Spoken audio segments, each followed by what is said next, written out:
experiment all the time, but maybe not. Anyway, so it's a great pleasure to introduce the talk by Mattias Jonsson on degenerations in the second talk. Degenerations of volume form for Calabi-Yau varieties. All right, thank you. So I will indeed now actually starting looking at degenerations. So you have a map from some complex manifold X. So it's fibered over the punctured unit disk. And this satisfies a few conditions. This is smooth, projective, and somehow meromorphic.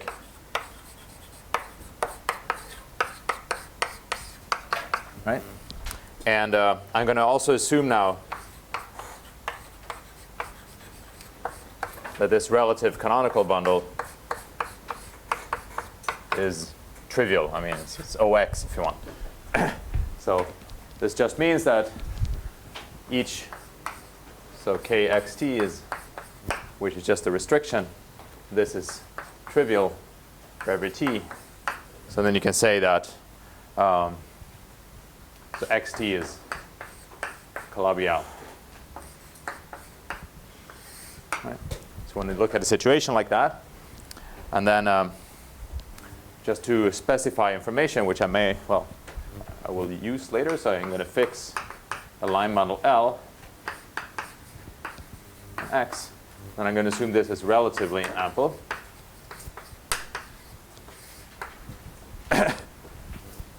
And then once I have that, right, so that just means that L restricted to xt is ample for every t. So then I have a polarized Calabi-Yau.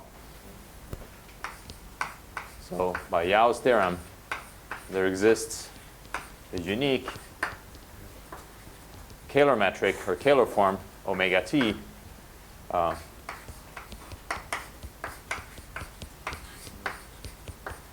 so it's a Kähler form in, say, C1 of this L of xt, which is Ricci flat. Right.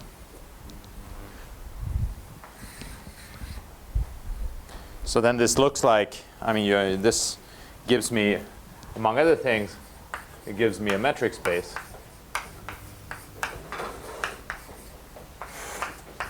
Xt dt. And then somehow the question is, what can you say? This is an interesting question. So what can be said about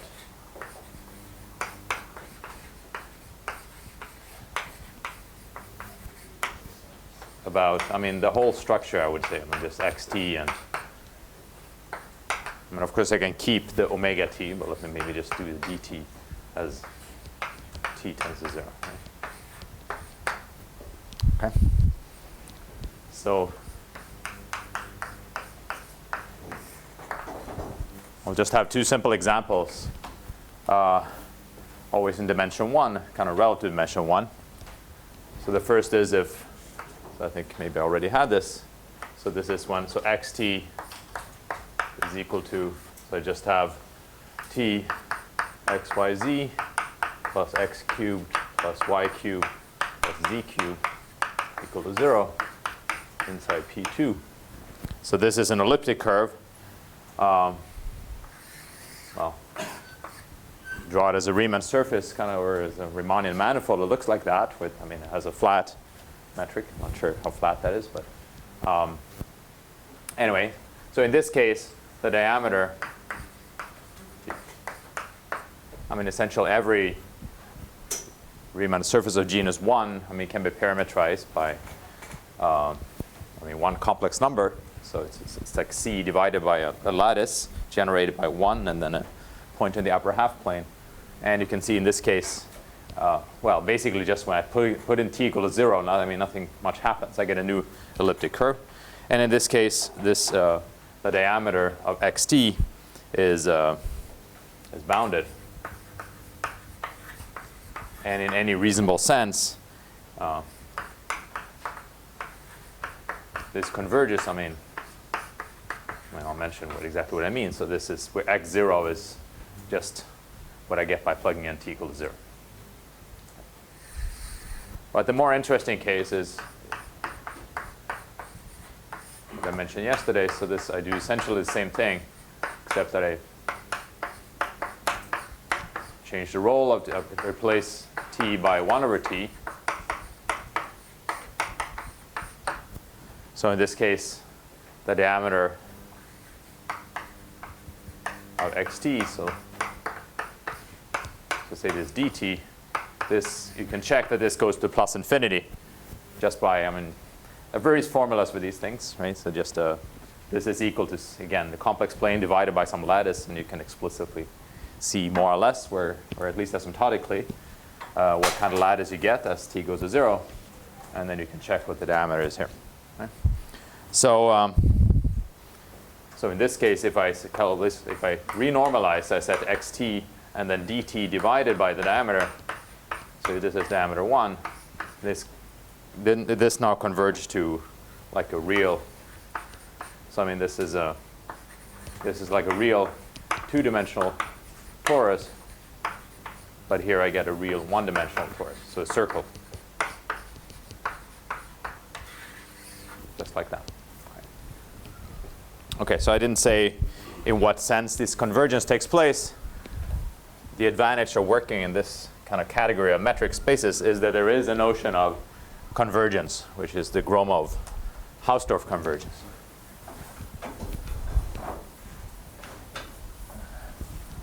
So there's been a lot of work on that.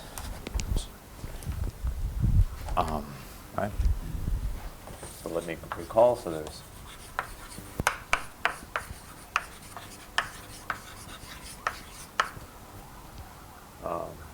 Gromov-Hausdorff metric, I guess. So it comes from really the Hausdorff metric. So somehow the first case is if I have Z, which is a compact metric space. Right. And suppose I have 2 compact subsets. Then I just define the Hausdorff distance between x and y as the infimum of epsilon positive, such that, well, x is contained in y epsilon and y is contained in x epsilon, where these are like epsilon neighborhoods. Right. So the union of all balls of radius epsilon centered at points in y. Okay. So this, well, I don't know when Hausdorff did that, but that was a long time ago. And then more recently, Gromov observed that you could make this, well, the definition is very simple. So suppose now x and y are not necessarily embedded anywhere, so these are just compact metric spaces. And then you just define the Gromov-Hausdorff distance between x and y to be the infimum of epsilon positive, such that there exists some embedding. Well, let me not be. I'll just look like this: x and y embedding into z as say subsets, such that this is a compact metric space, such that isometric here, such that the distance between, I guess, then x and y. I can formulate this in various ways. Well, so of course, it's just a definition. You can do all kinds of definitions. But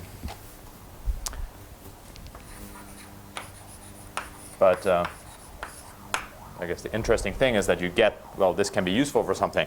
So this leads to a metric space, well, which I'm not really going to study, but you can think of this set of isomorphism classes of metric spaces is now topological space. It's a metric space under this topology. Okay. And you can study this space in itself, and it's, well, we'll only get you so far. But the interesting thing is that this is useful for differential geometry. So there's a compactness theorem.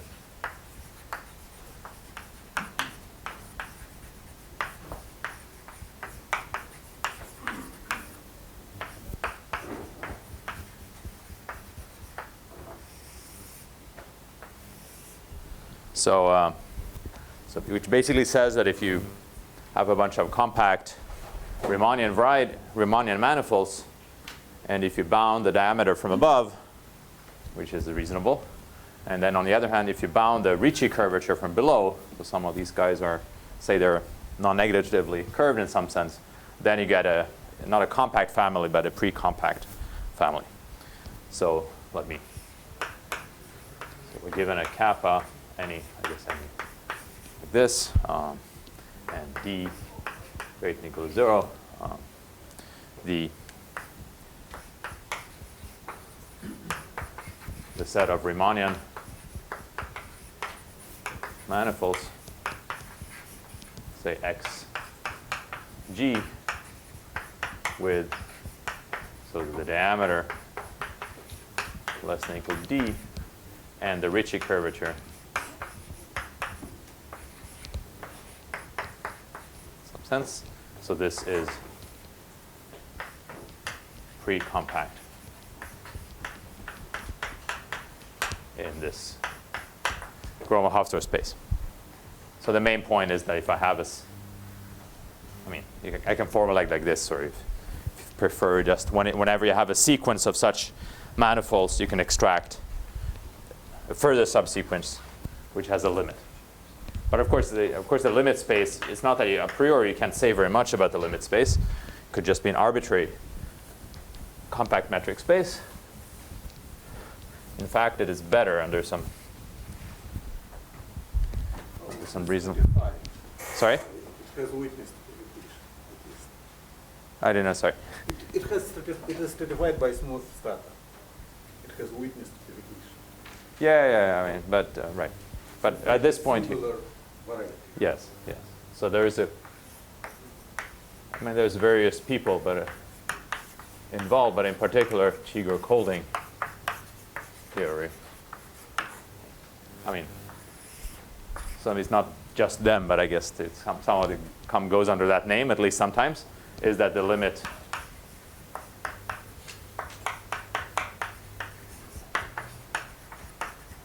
limits of such xg are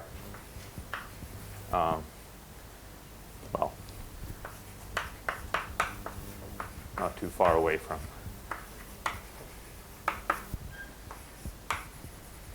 I'm not going to use any of these theories. That's why I don't want to be precise here.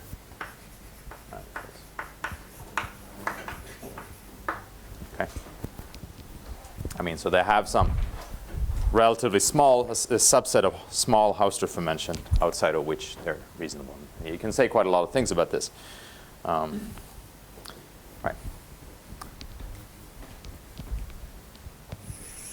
Okay, so now back to, in our setting at least. So the dimension of manifold is fixed? Yes, I think otherwise it should not be true, I believe, right? If you have spheres of dimensions going to infinity, I don't think it's converged. Sorry, okay, right. Xn, so n is, right. Yeah.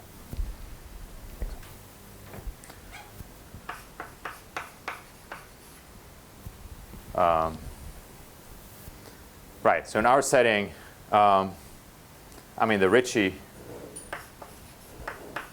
of this, xt, it's really the Ricci, this Ricci is just 0.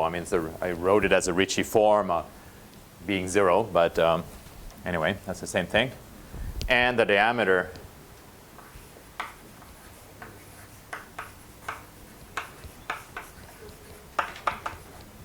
and this diameter is normalized to be just equal to 1. Right? Because I divide by, this is here xt, and then I do dt over capital D. Right? So this means that this Gromov's, this theorem applies.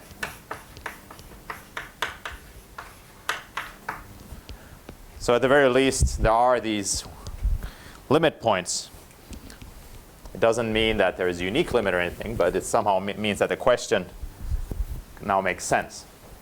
You can ask, do we have something reasonable here? Okay.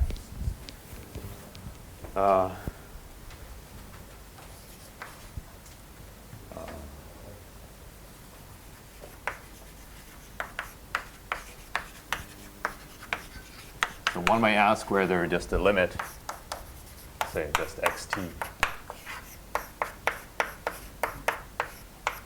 this exists.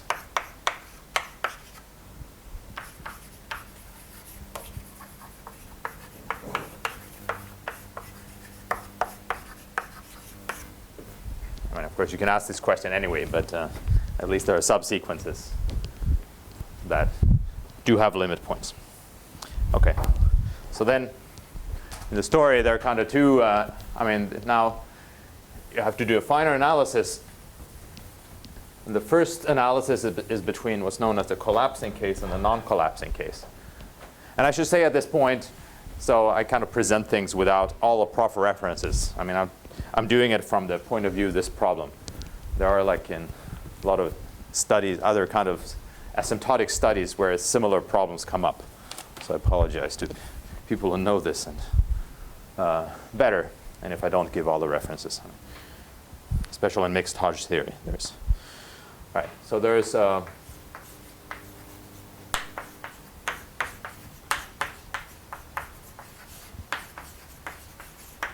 kind of two cases one can look at. Well, there's a non-collapsing case. So this would be essentially this example A, which is not there anymore, but that was when the limit of a bunch of just real two-dimensional tori become also real two-dimensional tori. So this is when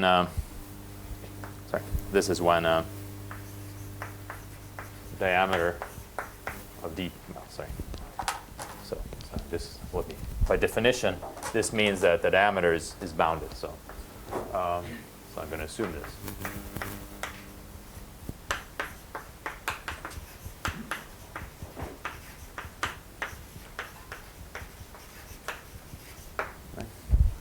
So assume this is bounded, and this case is not trivial, but is well understood. So okay.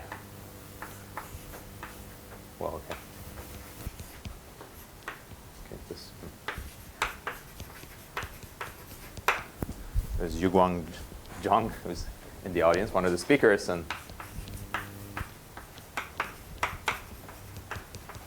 well, in particular, there are other people. There is Tosati and Takayama. But I think, so what's true in this case is, well, this is slightly vaguely stated, but if this supremum of this dt is finite, then then you have convergence, that xt, and then, well, just dt, I guess. This converges to some x0 d0, where this is equal to some, it's not exactly a Calabi-Yau manifold, but it's a possibly singular.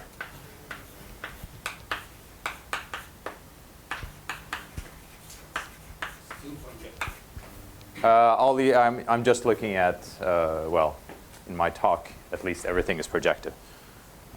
In the theorem, I'm not exactly sure, actually. In complex case, still analytic.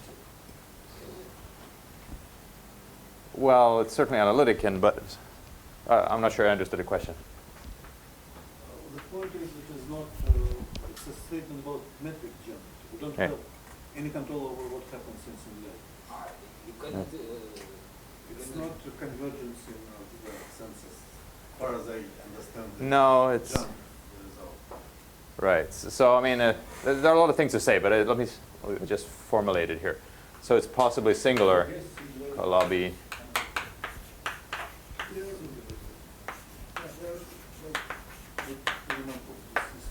Okay.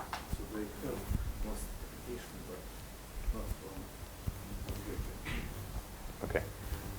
So within algebraic geometry, you can talk about possibly singular Calabi-Yau varieties. So maybe with canonical singularities, you have to have some bound on the singularities, and this is what happens there. And then those guys, there are versions of Yau's theorem telling you that you can actually equip them with some kind of Ricci flat metric. So how do you get this extra structure? No, I'm just saying, I mean, it's part of the theorem that the end result, it's two statements. First of all, that the limit exists, and then also as, a priori it's just some bad metric space, but in fact it has a much nicer structure. It really is essentially Calabi-Yau manifold itself, except that it could have some singularities that are not so bad. And it's also the same dimension. So this is the complex dimension. Okay. And you can say more in this case about the convergence. Well, let me not do that, but it's not just in a Koromov-Hausdorff sense. Locally better. Right. So this case is, again, is by no means trivial, but it's pretty well understood.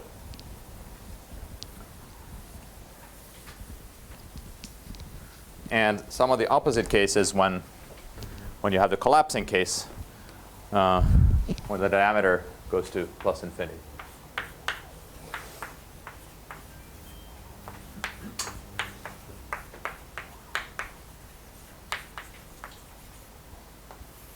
I should say that, so this was illustrated by my example, but of course in my example the limit was also smooth.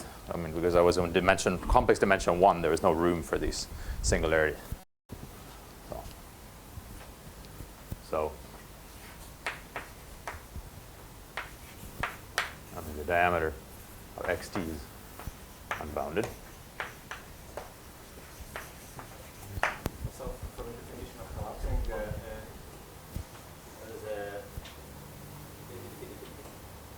it not follows that the dimension decreases. Not with my definition, but that will also actually be part of the statement in some sense later on. So I guess by my definition of collapsing, I just mean that this dimension is unbounded as t goes to 0. So then, yeah, okay, so yeah, I certainly meant diameter, yeah. So then there is a conjecture which I will formulate a little bit better soon, but this it's a conjecture by Kontsevich and Soibelman, and to some extent also, there is an independent conjecture by Gross and Wilson, which essentially says the same thing. So this says in this case that, I'll state it, but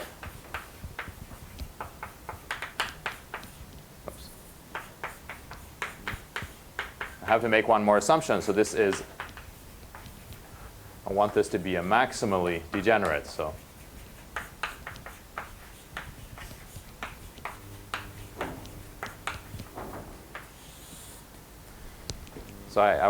this definition will come a little bit later. Maximally degenerate family of Calabi-Yau varieties. I would say it's even polarized. Maybe I should. Right.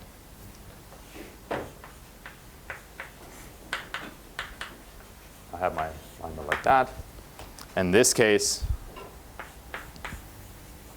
then the limit, if I just take xt and I take dt divided by the diameter, this exists.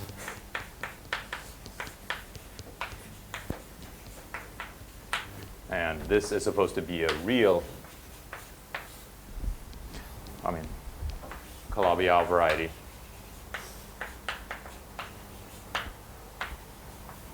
A real dimension n, where n is the same.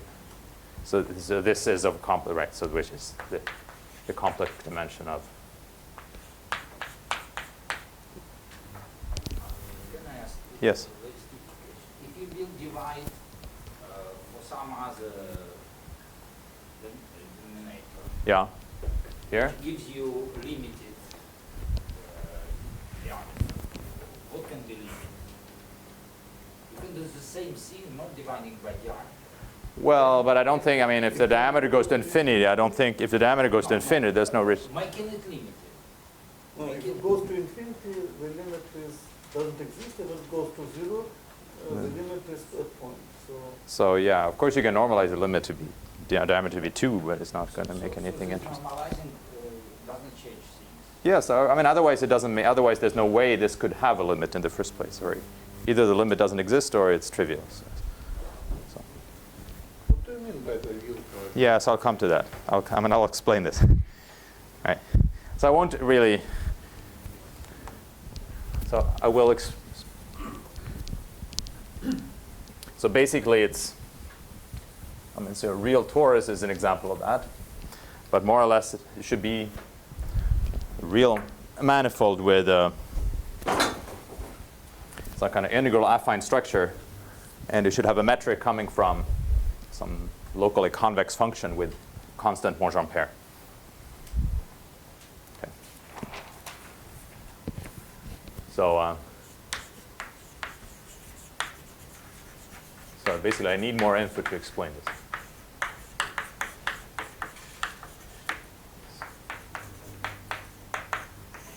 Right.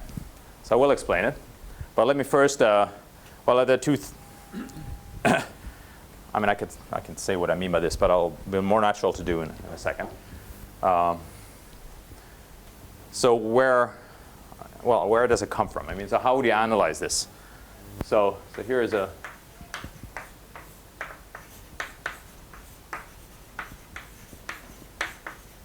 Here's a tool. So you look at models in general. So this is, of course, something that goes it's a long history. And this, I'm going to look at models that are simple normal crossing. So what I mean, I have a family X over the punctured unit disk. And now I want to extend it to the whole unit disk. So I still call this pi. And so what I want, I mean, you can make various assumptions on this thing depending on what category you want to work in. But I'm just going to assume that this X is smooth, so that's also a complex manifold. And then I'm going to assume that this X0, so this should be a divisor with simple normal crossing. So I write it like this, so DI, EI. So this I want to be a simple normal crossings. Well, it should have simple normal crossing support. Right. So locally. The parts are smooth. It's EIs. That's right. So what does it mean? I mean, I'm going to write the full definition. I'm just going to write it. Okay, so the EIs themselves are smooth. And also when I take intersections of the EIs, it's not necessarily connected, but at least those guys are smooth and so on. So locally, it looks like an intersection of coordinate hyperplanes. Right. So I mean, I have, so there's like EI. Something my picture is like that, and then this is my XT. So here's. Okay, so these guys exist, right? So such X exists.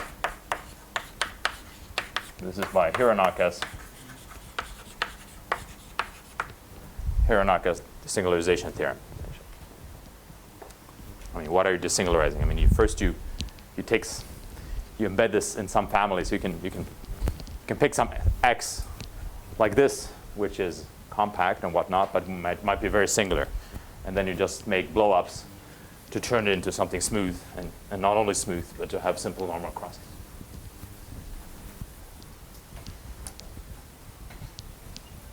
Okay. Right, so that's good. Well, now from this I want to extract some information. So I want to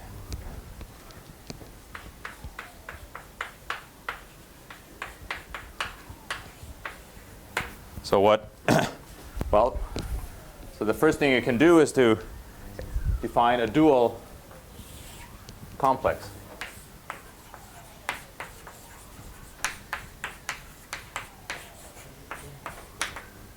So this is a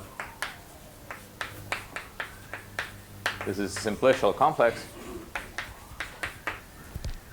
Well, maybe in a slightly generalized sense, but let's not worry about that. So each EI gives a vertex, say xi, and then you kind of continue, right? So each irreducible component of, if I take EI intersect EJ, I different from J, this will give me a one simplex joining xi and xj, and then etc. Okay. All right, so that's a purely combinatorial thing. You can also equip this with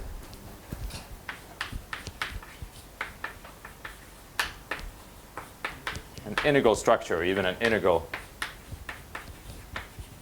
sorry, an affine structure, but even an integral affine structure. So basically, or maybe I should even integral, maybe I should say piecewise or something. I'm not going to be. So basically I have, well, suppose dimension 1, this kind of looks like this. Essentially just means I know what the linear functions are on each simplex, and also I know what the linear functions with integer coefficients are, or say the affine functions with integer coefficient. Okay, so I have some of that structure here.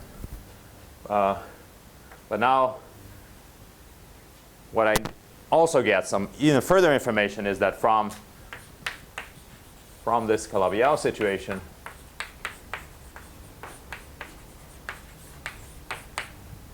then you get a function on, or at least on, maybe I should say the vertices.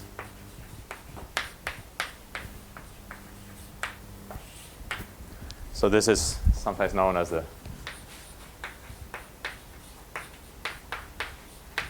weight function. I would think with this notation, again, it kind of comes from mixed Hodge structure considerations, but I don't need that here. So this was studied by various, I mean, in principle, this was already introduced by Kontsevich and Sogelman, but then it was further studied by various people, so say Mustaza, Johannes Nikes, and Chen-Yang Xu, etc. So what I get is I get a function on this dual complex. And what kind of function is it? Or how do you define it? Well, I want to use as something as Calabi-Yau, so I'm going to use, by assumption, by the assumption I made at least, so this relative canonical bundle is trivial. So I want to just pick a generator.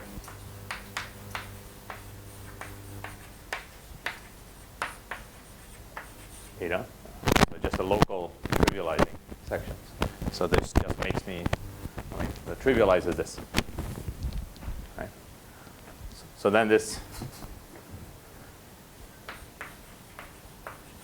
then eta defines, I can extend it.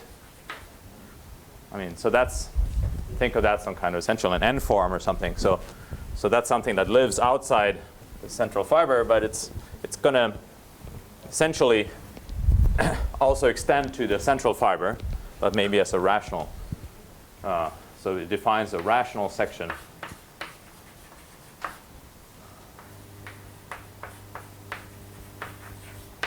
It's a rational section of, well, so this relative canonical bundle of my total space.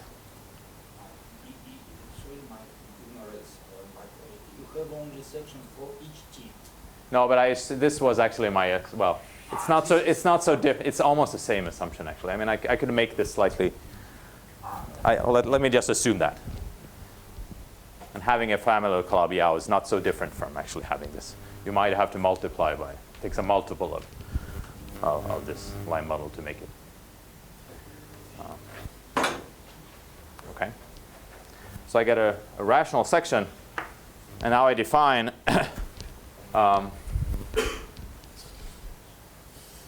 so I mean, so I'm going to write just my x0. So this is, I have this as bi, ei, where bi are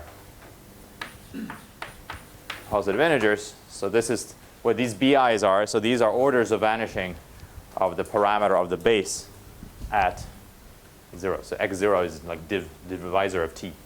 Okay. But now what I want to do is I'm going to set, so it's a bit random. I mean, there's some normalization which I want to make, which is not that important. But okay, so let me write. So I want to set, I'm going to set kappa I. So I have 1 over bi. And then it turns out that I want to do 1 plus the order of vanishing along ei of this rational section. And then I think I want to subtract 1. This is not so important. This is for every vertex.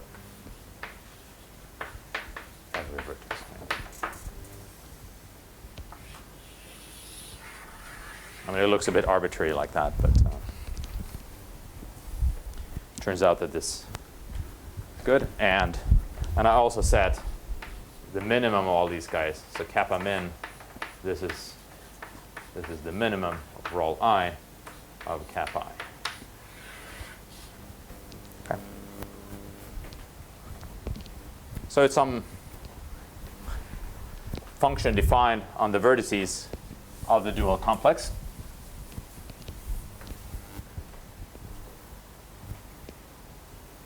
Right. And now I want to define the skeleton. So here's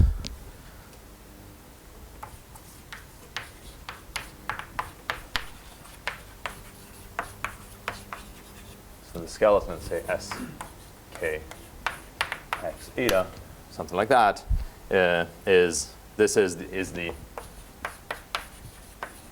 subcomplex of the dual complex, kind of generated or spanned by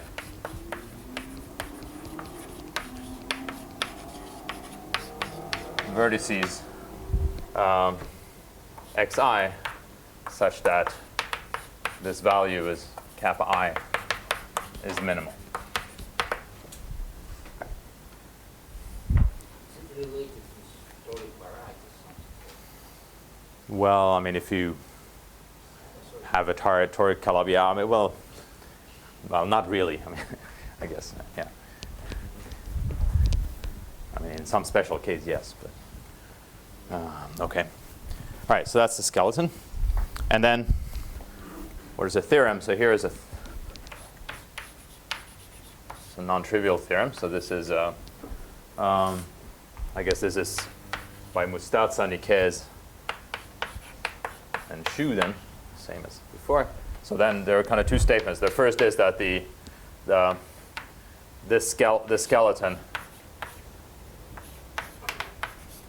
is independent of the choice of x and the choice of eta. So it only depends on x, right? So, I mean, up to homeomorphism, or I mean, up to essentially piecewise affine homeomorphism. So then you just kind of write, I can just write sk of x, although, yeah. And the second thing is that this is actually connected.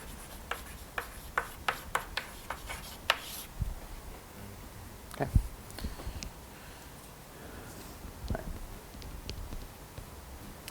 Right.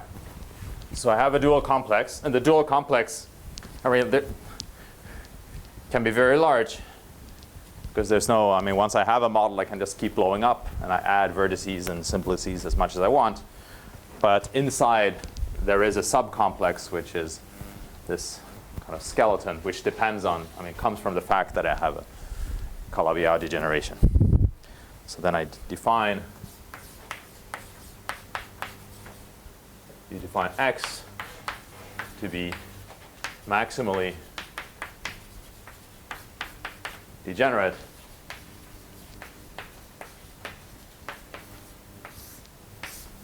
if the dimension of the skeleton is equal to, I mean, the real dimension is equal to the dimension, complex dimension of X. I mean, of each xt or something, the relative dimension. Okay. So now if I reformulate this Sogelman conjecture, so if I have xd, so now if this is maximally degenerate, maximum degeneration of Calabi-Yau varieties, then this limit, so now I do xt and the normalized distance function, this converges to, again, as I said, a real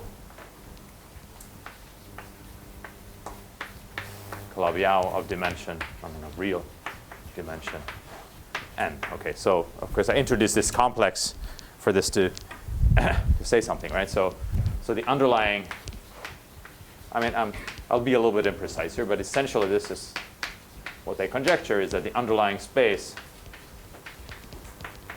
is the skeleton, right?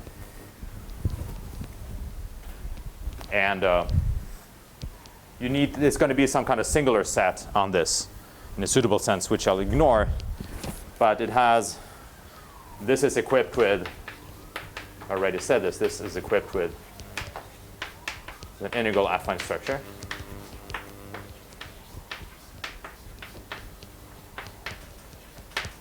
And the point, what does it mean to be a real Calabi-Yau, is that essentially there exists a u, a function. I mean, again, I'm cheating a little bit here, but essentially this is the idea that you have a function, or perhaps some kind of metric in a suitable, on the line model in a suitable sense, that is convex, and such that the real Monge, let me finish it here. So the real Monge-Ampere of this guy is constant.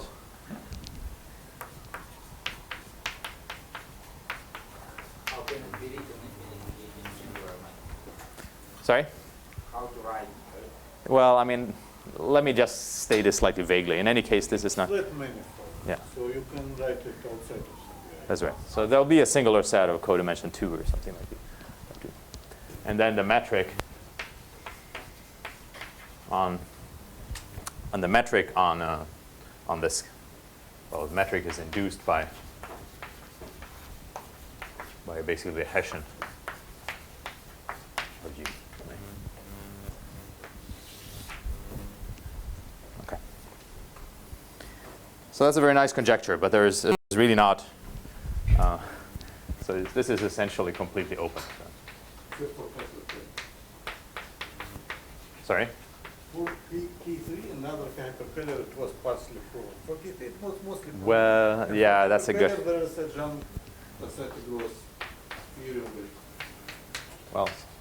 most of the statements. So for abelian varieties, so this, then you have a lot of extra structure, so you can kind of do by hand But for if you work. Sorry? For abelian song, you can have a collapse in. Well, this is for the maximally degenerate case. Yeah. So I don't think it's wrong. What is maximum degenerate for abelian? well, it's the same. I mean, I know you. Yeah. If a family is maximally degenerate, that it implies that the diameter of growth should be. Yeah, well, it should. I'm not sure if there is a direct proof of that, honestly. Yeah, no, I mean, that's probably okay, but You it's just multiply your Keller form by a new Keller, old Keller form by a new Keller form. It is bounded. On the other hand, the square of the new Keller form goes to 0. And Yeah. then you divide one by another. yeah. Can you give me some idea how to supply the skeleton with analytic structures? No, it's not so easy to. I mean, you have to solve. Basically, you have to solve some kind of Monge-Ampere equation, and there is a lot of other talks about this. But it's not a trivial thing to do. A flat variety. I mean, it is. It's Group. flat. Yeah, Yeah. it's just built from. It's glued from a plate of. Yeah. But nevertheless, yeah, constructing such a thing is a part of the problem here. Okay. But I have a question. Is there any indication why it's half? I mean, why the torus? I mean, there's a theorem by Yeah. Fire and Gromov No. and Shiger that the fibers of collapsing matter Yeah. are tori, but why it is half? I mean, so this conjecture is pretty. I mean, it's open. But what I'll explain is that you can prove a version of the conjecture for volume forms and measures, and then you can kind of see that you get something living on this skeleton. So, I mean, I can see where. I mean, you can explain where it comes in. I mean, so in particular, that would explain why the real dimension is the same as a complex dimension. Right. So I don't want to get too much into it. So for K3s, yes, there's work of Gross and Wilson. They actually don't. There's kind of a mirror operation you can do. Instead of degenerating the complex structure, you can degenerate the Kähler form. And then they prove that you have some kind of Gromov-Hausdorff limit. And then they say in one sentence that if you perform a hyper-Kähler rotation, then you get this result. Okay. I never saw that written out in detail. But maybe that's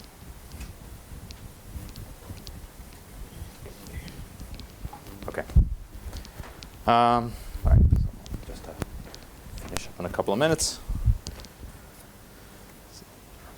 So basically, what I'll so the objective of the rest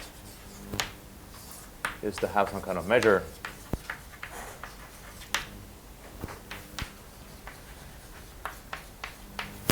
theoretic version of this conjecture.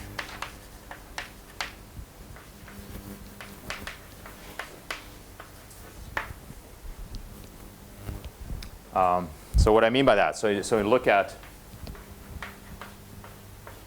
so if I look at nu t, so this would be, well, I mean, this is in principle the omega t to the n, or maybe some constant times this, or if I just take eta t wedge, eta t bar, and then some multiple, something like this. So this is a smooth volume form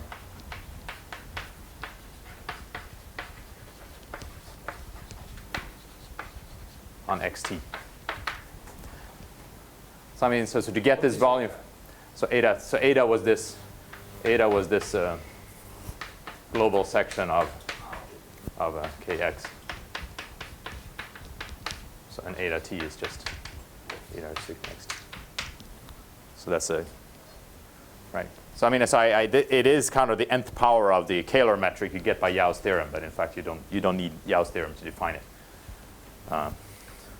So basically, instead of studying metric, you study nu t as t tends to 0, tends to. Right. Okay, so what do I mean by that? So let me see if I finish up here.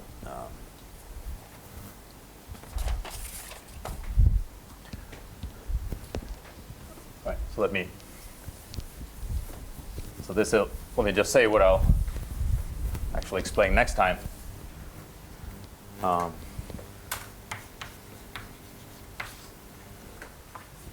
So there's a theorem which I think, so this is,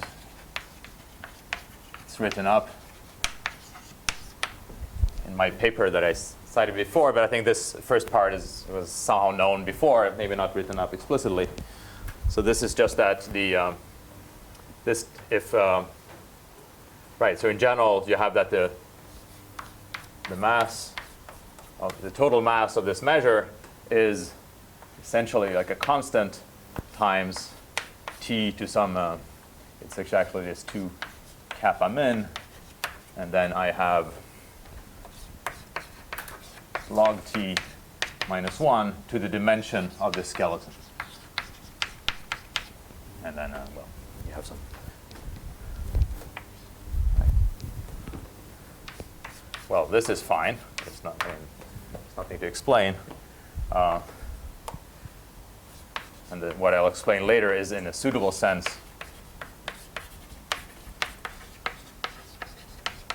If I take nu t and divide it by the mass of it, then this converges to a Lebesgue type measure on the skeleton.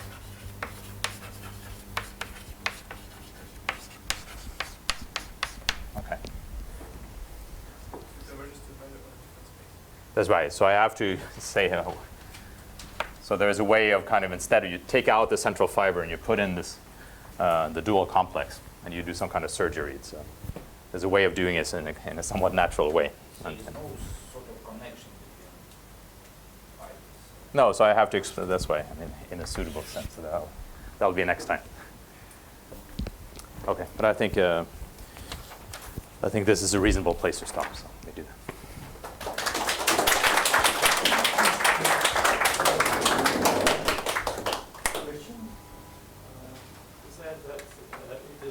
Be a maximal degenerate if there is this equality of dimensions. Yes. What does happen in the usual case? Which side of an inequality is usually? Sorry, for where? Maximal degenerate if yes. the dimension agree. Yes. If it's not maximal degenerate, which direction does the inequality? Well, I mean, the dimension of the skeleton is always, right, so it's always less than or equal to this dimension. Yeah, so maybe I should have said that. So, but that's almost clear. You can never have, the dimension of the skeleton is kind of how many kind of hyperplanes can cross each other. And so that's, the dimension of the skeleton is always at most this n or this dimension. Right? And I should also say that this kind of non-collapsing case is also equivalent to the skeleton having dimension 0, so just being a point. Yes? Well, I guess the notion of total degenerate as it's stated also makes sense. Well, can be adapted to writers of general type. Yes. Is there a conjecture? I'm not exactly sure what people are kind of working on that. I think the non-collapsing case is people. I mean, it's not really done as far as I know. Maybe well, for curves, should be okay, right? So let me say so I don't say anything stupid here, but. For curves, I mean, you kind of know what the Gromov-Hastrup limits will be. It's a recent work of Odaka. So I think if you translate that, it should somehow give what you want. So either the limit is just a curve, and there's really no degeneration, or it's the limit, this rescale limit is some kind of tropical curve, so like a metric graph, which would kind of correspond to the maximal degenerate case. But I would say, yeah, this is less understood, I think, this canonically polarized case. Yeah. More questions? Okay, I just wanted to mention that Yes. this thing actually belongs to, it was originally conceived by Morrison, I think in '82, where he proved, he constructed this Pythagorean space, and actually he proved that it is homotopy equivalent to a sphere of the same dimension. No, I don't think it's homotopy equivalent. I think that's difficult. At least it has the same homology. I'm not sure. Maybe it was in dimension 2 homology. Yeah, I mean, well, I mean, that's a difficult problem. I mean, there's a recent work by Kolar and Xu to try to study exactly what kind of spaces you get. For them, it was mostly hyperplanar problematic. And I'm not sure they, anyway. Yeah, maybe. Okay, yeah. I mean, it's, again, I don't know all the history. So I mean, certainly these kind of considerations. I mean, Clemens was even before it will probably. Yeah, I don't know if he had this So- space though. You know, he did, but I think he did it for other purposes. I mean, certainly this goes back quite far. I mean, the idea of studying these Thank things. you very yeah. much. Like